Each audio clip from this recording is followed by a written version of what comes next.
Breakfast skip করে সোজা আজকে লাঞ্চের প্রিপারেশন। ভেজে নিচ্ছি মাছ আর ফুলকপি, হবে মাছে আলুতে ফুলকপিতে ঝোল আর ভাত।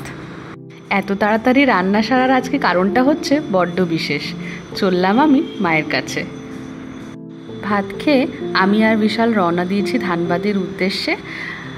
হোলিতে চললাম মায়ের কাছে। হাসি দেখে তো বুঝতেই পারছেন আমার খুশির কোনো সীমানা নেই। নমস্কার বন্ধুরা, আমি নিষ্ঠা। আখিশোভার আরেকটি ব্লগে আপনাদের স্বাগত জানাই। আমার আর বিশালের রিসেন্ট বিয়ে হয়েছে, তাই বিয়ের পর সংসারের খুঁটিনাটি, ভালো মন্দ, ঘুরতে যাওয়া, খাওয়া দাওয়া তুলে ধরবো আপনাদের সামনে ফেসবুক আর ইউটিউব পেজের মাধ্যমে। পৌঁছে গেছি আমরা ধানবাদে, ধরেছি এখন বাড়ির পথ। পৌঁছাতে পৌঁছাতে প্রায় বিকেল 4:30 হয়ে গেছে। ভাই এসছিল আমাকে আর বিশালকে নিতে বাইকে করে। মিনিট দুয়েকের মধ্যেই বাড়ি পৌঁছে যাব। কতক্ষণে মনে হচ্ছে রাস্তাটা শেষ হবে। যাই হোক, রাস্তা শেষ হয়েছে, পৌঁছে গেছি আমি আমার বাড়ি। ছোটোবেলা থেকে বড় হওয়ার কত স্মৃতি আগলে আমার এই কলোনি, আমার এই বাড়ি। শুধু আমার আর আমার ভাইয়ের পায়ের তলার মাটিটাকে শক্ত করার জন্য সমাজের চোখে চোখ রেখে যুদ্ধ করে যেতে হয়েছে আমার মাকে, তা কিন্তু নয়। অনেক যুদ্ধ করতে হয়েছে এই গাছগুলোকে বড় করার জন্য। অ্যাস্থেটিক্যালি প্লিজিং একটা সিমেট্রিক্যাল লুক কলোনিটাকে দেওয়ার জন্য একসময় কোম্পানি থেকে প্রচুর ছোট বড় গাছ কাটা হয়েছিল, কিন্তু সবার সঙ্গে যুদ্ধ করে আজকে বাঁচানো গেছে এই দুটো টগর গাছ, দুটো জবা গাছ আর সামনে আমাদের নিম গাছটা। তেগোনা কদিনের জন্য আসা, তাই ছোট বড় অনেক কাজ নিয়েই আসতে হয়েছে ধানবাদে। এখন আমি আর বিশাল বেরোচ্ছি বাজারে। যেহেতু মফস্বল এলাকা, তাই ছোট বড় বাজার করার জন্য যেতে হয় একটুখানি দূরে। এটা এখন পেরোচ্ছি রামপুর গ্রাম। ছোট বড় কত স্মৃতি আগলে রেখেছে এই রাস্তা। এই রাস্তা দিয়ে একসময় সাইকেল চালিয়ে কখনো টিউশন পড়তে গেছি, কখনো গান শিখতে গেছি। পেরোচ্ছি এখন রামপুর গ্রাম। এটার পরে এই যে এটা হচ্ছে মালকেরা, আর এটার পরেই ঢুকে যাব আমরা কাতরাস বলে একটা বাজারে। এখন বাজারে বেরোনোর বিশেষ দুটো কারণ। এক হচ্ছে কাতরাস বাজার যাওয়ার জন্য আমার কাকুর বাড়ি হয়ে যেতে হয়, আর দুই হচ্ছে আজকে রাতের নেমন্তন্ন রয়েছে আমার আর বিশালের আমার এক ভীষণ প্রিয় কাকু কাকিমার বাড়িতে, সেখানেও আপনাদের নিয়ে যাব। কিন্তু দেখুন, বাজারে ঢোকার আগে কি সুন্দর তাজা সব সবজি, এক নিমেষে মনটা ভালো হয়ে গেছে। বিয়ের পরে এখন আবার এইসবও করতে হয়। নিজের কাকার বাড়ি যেতে হলেও হাতে মিষ্টি নিয়ে যেতে হয়। বলুন কি অবস্থা। কিন্তু এইভাবেই আমরা বড় হই বলুন। মামার বাড়িতে ভাইরা, বোনেরা, মাসিরা, মামারা সবাই মিলে একসঙ্গে মিষ্টি খেতে বেরোনোর সময় ভাবতাম না টাকাটা কোথায় থেকে আসছে, কিন্তু এখন যেহেতু আমরাই দলে বড়, তাই আমাদেরকেই নিয়ে যেতে হয় ছোট ছোট ভাই বোনগুলোকে কখনো ঘুরতে, মিষ্টি খেতে, সিঙ্গারা খেতে। এখানকার মিষ্টি খুব একটা ভালো নয়, তাই বিশাল বলল এই পুদিনা ফ্লেভারের ঝুড়ি ভাজাটা নিই, ভালোই হবে বোধহয়। গরম গরম গাঠিয়া ভাজা হচ্ছিল, সেই দেখে লোভে আমরাও একটু গাঠিয়া ভাজা খেলাম আর নিয়েও নিলাম কাকুদের জন্য। এটা পেরোচ্ছি কাতরাসের কালী মন্দির। মন্দিরটাকে বানানো হয়েছিল দক্ষিণেশ্বর কালীর মন্দিরের আদলে। ঘণ্টা, উলুধ্বনি, শাঁখ সব একসঙ্গে বাজছে, হচ্ছে এখন মায়ের আরতি। ইচ্ছে ছিল একটু দাঁড়ানোর, কিন্তু হাতে অনেকগুলো কাজ নিয়ে বেরিয়েছি জানেন, তাই আর দাঁড়ানো হলো না। চলুন যাই এবার কাকার বাড়িতে। দেখুন কি সুন্দর, কাকার বাড়িতে ঢোকার আগেই প্রচুর গাছপালা। আপনাদেরকে একদিন সকালবেলায় নিয়ে আসবো।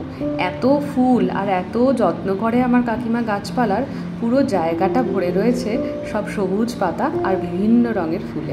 মা বা বাবাকে হারানো কোনোদিনই কারোর জন্য সহজ নয়, হতে পারে না।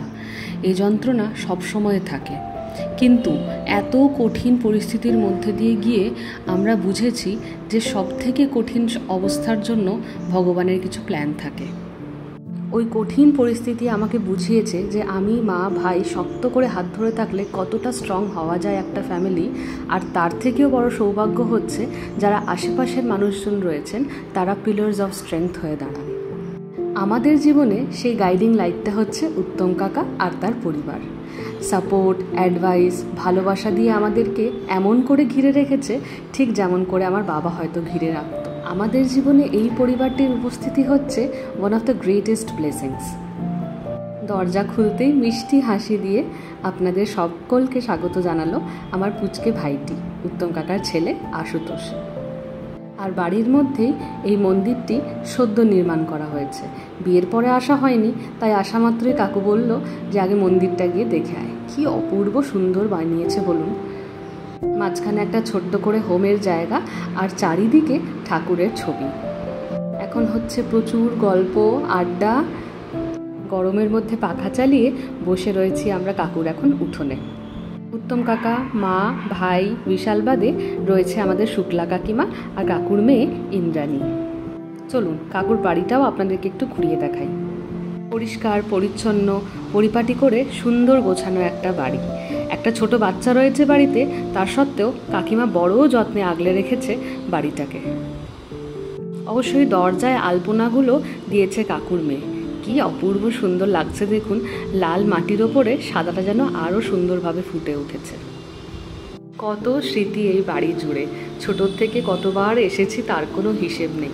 কখনো বাবার সঙ্গে, কখনো মায়ের সঙ্গে। আমাদের কলোনিতে কারেন্ট না থাকায় কাকুর বাড়িতে এসে আমরা দুপুরবেলায় ভাতও খেয়েছি আর ঘুমিয়েওছি। যেটুকু উষ্ণতা মানুষকে আগলে রাখে শীতলতম দিনে, সেই উষ্ণতা আমি পাই এই বাড়ি, এই কাকু আর কাকিমায়ের কাছে। এবারে ভুড়ি ভোজের পালা। চলুন, এই যে কাকুর স্পেশাল বানানো মাটন আর জামাই এসেছে বলে লুচি। কি ভাবছেন এটাই ডিনারের মেনু?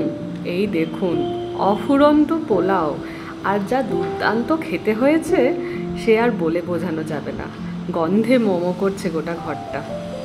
হাত নাড়িয়ে আমার বাধা নিষেধ সব কিছুকে অবজ্ঞা করেই কাকু দিয়েই চলেছে পোলাও। হয়ে গেছে অনেকটাই রাত, তাড়াতাড়ি খাই, তারপরে কাকুরাও বসবে। ফুচকেটি আমাদের সঙ্গেই খেয়ে নিয়েছিল, এখন বসেছে কাকু কাকিমা আর ইন্দ্রাণী খেতে।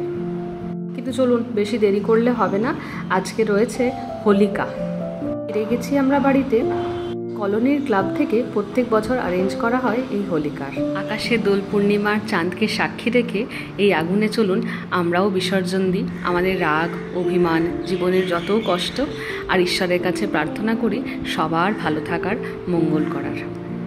পড়াশোনা, চাকরি এইসবের জন্য পাড়ি দিতে হয়েছে কলোনির ছেলেগুলিকে বাইরের শহরে, তাই এখন মাঠটা একদমই ফাঁকা।